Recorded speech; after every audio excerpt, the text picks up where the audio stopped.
Assalamualaikum semuanya, kembali dengan aku Salman.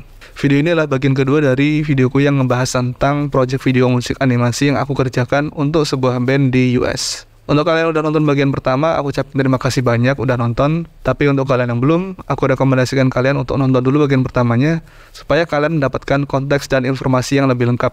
Kalian bisa klik link di atas ini. Di video sebelumnya kita udah ngebahas tentang bagaimana aku mulai mengerjakan project ini, mulai dari brainstorming sampai dengan pre-production. Maka hari ini kita akan ngebahas bareng-bareng tentang production, post-production, dan evaluasi project ini secara umum. Without further ado, let's jump to the video.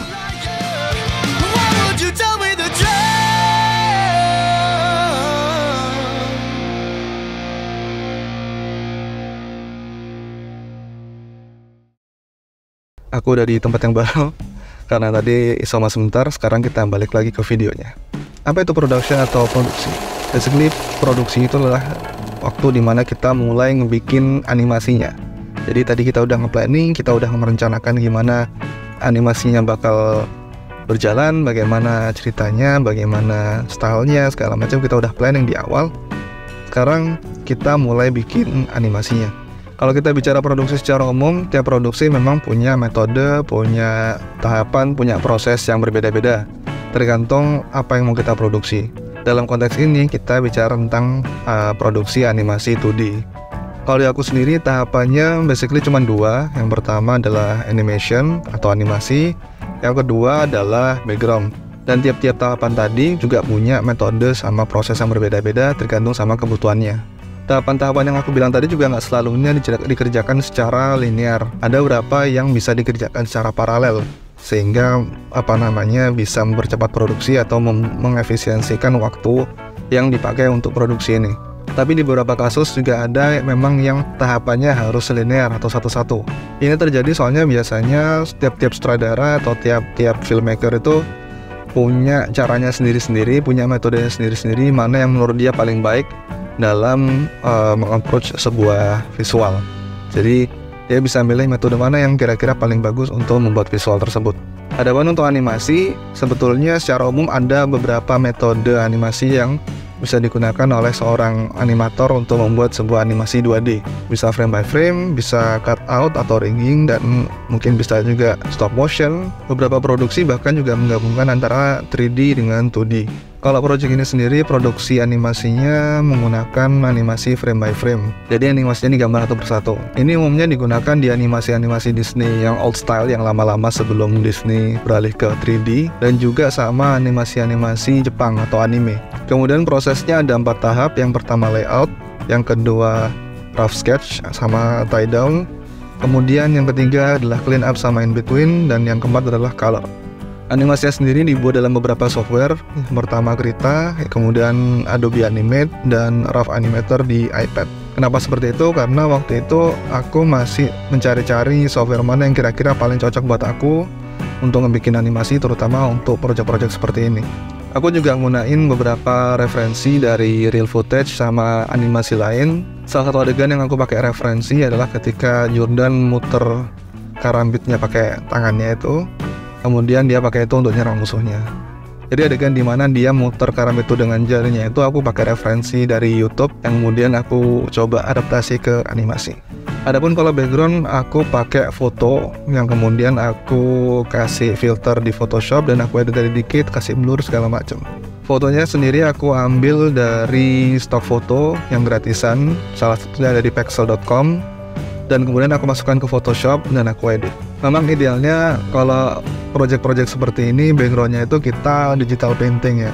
Jadi kayak kita gambar sendiri di Photoshop atau software-software ilustrasi lainnya. Tapi ketika itu karena aku masih belum terlalu berpengalaman, aku belum sempat ngedesain backgroundnya seperti apa. Dan karena budgetnya juga terbatas, jadi akhirnya aku pakai cara itu untuk bikin backgroundnya. Sama seperti pre-production tadi, produksi ini juga masih banyak kekurangannya, masih banyak evaluasinya. Salah satunya adalah software yang aku gunakan masih suka berganti-ganti. Idealnya ketika kita bikin animasi itu kita stick on one software, terutama yang kita udah terbiasa pakai gitu. Dan kita bisa pakai itu untuk produksi animasi secara cepat. Ini aku terapkan di produksi animasiku yang baru-baru ini. Jadi aku menggunakan satu software aja, yaitu Clip Studio Paint. Yang kedua adalah kurangnya manpower. Jadi ini produksi animasi pendek seperti ini memerlukan banyak orang agar waktunya lebih efisien dan kita bisa ngerjakan yang lain. Itu nggak cuma fokus sama ini. Sebagai informasi aja, project ini aku selesaikan dalam waktu 8 bulan. Jadi emang lama banget karena mulai dari pre-production sampai terakhir bangetnya itu semuanya aku kerjakan sendirian. Maka di produksiku ke depannya itu aku mulai meng-hire orang untuk ngebantu aku ngerjakan animasinya, dan otomatis itu akan berpengaruh sama budgetnya. Itu adalah sesuatu yang harus dipertimbangkan, terutama ketika kita nanti ngomong ke klien, menjelaskan bahwa ini kita perlu budget sekian untuk bikin itu, karena ya tadi kita bilang, yang aku bilang tadi, ini akan kita pakai untuk hire orang untuk ngebantu produksi ini. Yang ketiga, proses animasinya masih belum efisien. Jadi yang aku sebutkan tadi, karena masih suka ganti-ganti software, maka prosesnya pun jadi lebih lama. Selain itu karena juga animatik sama storyboardnya nggak detail seperti yang aku bilang tadi, proses animasinya jadi lebih lama karena aku masih harus mikirkan dulu ini nanti gerakannya kemana gitu. Ini juga sudah aku benahi di produksi animasiku setelahnya, jadi aku ngebikin storyboard dan animatiknya itu lebih detail secara gerakan. Kemudian yang benar-benar kelihatan banget itu adalah background.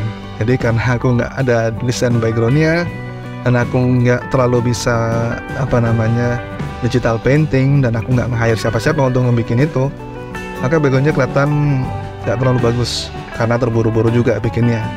Dan semua ini berimbas di akhirnya yaitu adalah keterlambatan. Jadi banyak delay, banyak postpone yang menyebabkan projectnya untuk produksinya jadi selesai lebih lama. Ini bisa diatasi dengan pre-production yang lebih lebih matang dan proses produksi yang lebih efisien. Oh ya, selain itu aku juga mikir kalau mungkin koreografinya atau animation directornya itu agak menurutku terlalu biasa aja gitu, nggak ada yang over the top banget atau yang keren banget. Tapi sebagai project musik video pertamaku, aku lumayan senang sih sama hasilnya, karena ya pertama aku nggak punya pengalaman produksi animasi sebelumnya, aku nggak pernah ngambil sekolah atau kelas animasi apapun gitu kan. Jadi aku senang sama hasilnya meskipun banyak evaluasinya, meskipun masih banyak kekurangannya. Kemudian proses yang terakhir adalah post production atau pasca produksi.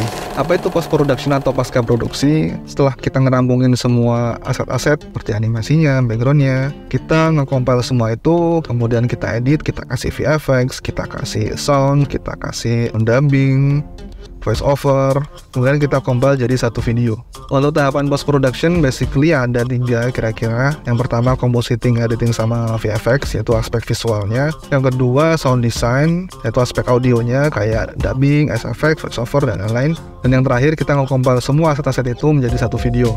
Jadi fase ini biasanya relatif lebih cepat daripada pre-production sama production sendiri, karena kita tinggal nge-compile dari aset-aset yang ada. Kita nggak perlu terlalu banyak mikir kayak yang di pre-production, dan kita nggak terlalu banyak mengeluarkan tenaga seperti di production.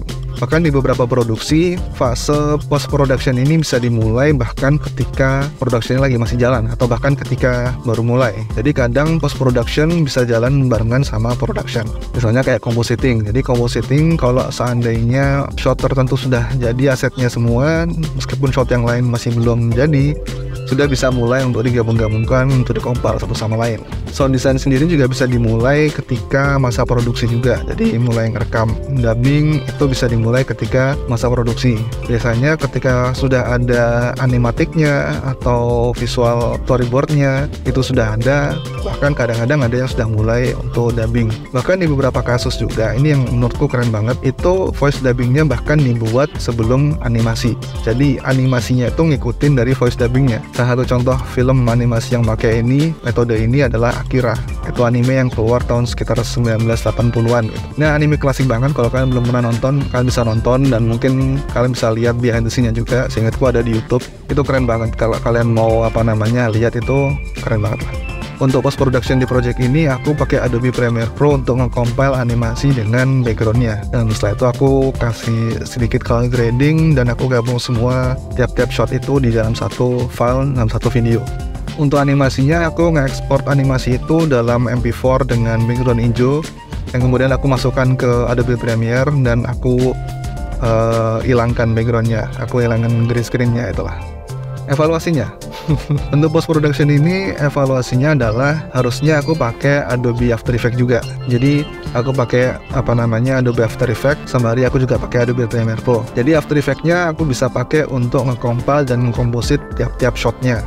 Dan Premiere Pro aku pakai untuk nge-compile semua cut itu tadi, semua shot tadi, aku compile jadi satu video dan aku kasih color grading dan editing yang lebih kompleks, yang lebih general ke semua shotnya itu di dalam Adobe Premiere Pro. Dan juga lebih bagus kalau misalnya aku ekspor animasinya itu dalam bentuk PNG sequence daripada aku ekspor dalam bentuk MP4 dengan green screen. Karena kalau aku ekspor dalam MP4 dengan blue atau green screen, opsi warna yang bisa aku pakai dalam animasi itu terbatas banget.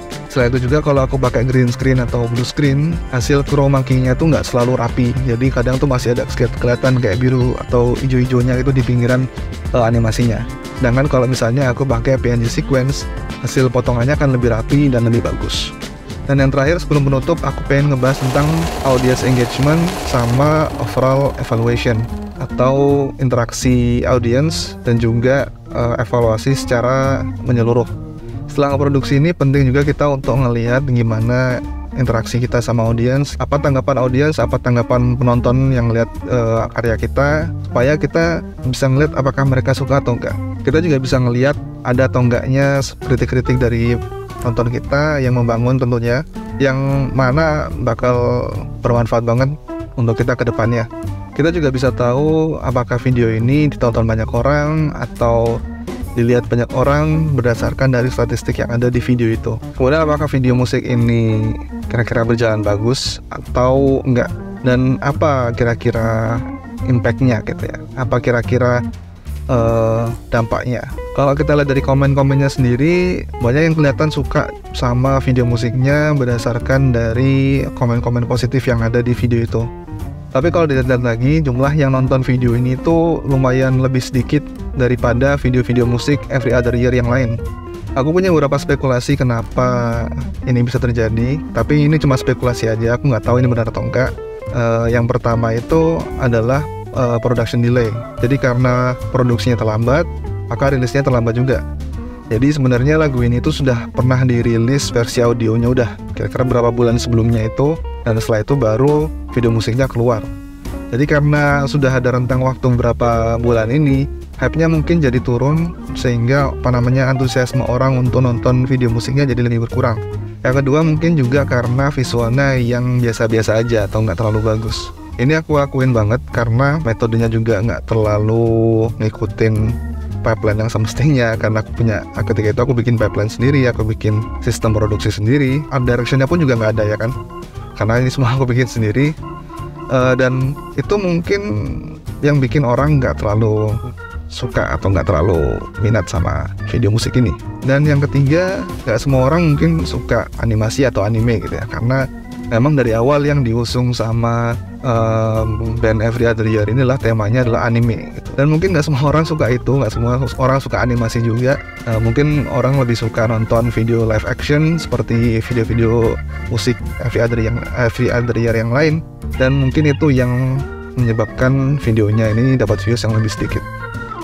Kemudian impact-nya video musik ini, aku salah satunya ya, aku dapat exposure alhamdulillah. Jadi karena aku bikin video musik ini, kemudian banyak orang yang nonton, bahkan ada juga band-band lain yang nonton video musik ini, ya kawan-kawannya band Every Other Year ini. Dan beberapa dari mereka juga hubungin aku soal pembuatan musik video animasi. Dan aku juga punya portfolio yang bagus untuk aku tampilin gitu ya. Jadi ketika aku ngajuin proposal ke klien atau aku berusaha self promoting, aku punya video musik ini untuk ditampilkan di halaman pertama.